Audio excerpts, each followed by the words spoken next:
Hello students, so আজি আমি discuss কৰিম ক্লাস 9 জেনাৰেল সায়েন্সৰ কাৰণে কিছুমান কমন কোৱেশ্চন। ইয়াৰ আগত মই সোশ্যাল সায়েন্স তাৰপিছত আসামিজ আৰু ইংলিছৰ কাৰণে কমন কোৱেশ্চন অলৰেডি দিছোৱে, তোমালোকে চোৱা নাই যদি চাবা। তো ইয়াত মই কিছুমান মোস্ট ইম্পৰ্টেন্ট ডিস্ট্ৰিক্টৰ পেপাৰ লৈ আহিছো, দুখনমান ডিস্ট্ৰিক্টৰ, আৰু ইয়াত থকা থিওৰি কোৱেশ্চনখিনি তোমালোকে চাই যোৱা। কিবা ডাউট বা কনফিউজন থাকিলে তোমালোকে মোক কমেন্ট বক্সত খুদিবা, আৰু এইখিনি তোমালোকে প্ৰেক্টিছ কৰি যোৱা, নিশ্চয় কমন পাবাই। আৰু সায়েন্স এক্সামৰ কাৰণে সকলোকে অল দা বেষ্ট। তোমালোকে পেপাৰ দুখন চাই যোৱা।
তো ইমান আছিল আজি এই ভিডিওটো। যিমান পাৰা নিজৰ লগৰবোৰৰ মাজত শ্বেয়াৰ কৰিবা, আৰু তোমালোকে পেপাৰবোৰ পাই থাকিবৰ কাৰণে আমাৰ হোৱাটছআপ চেনেলত জইন কৰিবা। তাত তোমালোকে জইন কৰিবা, লিংকটো পিন কমেণ্টত দিয়া হৈ আছে, পিন কমেণ্টত যাবা, লিংকটোত ক্লিক কৰিবা, তেতিয়া হোৱাটছআপ পেজটো অপেন হ'ব। সেই হোৱাটছআপ পেজটো ফ'ল' কৰি ৰাখিবা।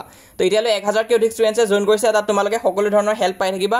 মই কমনো দিবৰ কাৰণে চেষ্টা কৰিম। তাৰোপৰি তোমালোকে এক্সামটো ভালকৈ দিয়া। All the best. আৰু লগতে আমাৰ এই চেনেলটো ছাবস্ক্ৰাইব কৰি ৰাখিবা এনেধৰণৰ ভিডিঅ' পাই থাকিবৰ কাৰণে।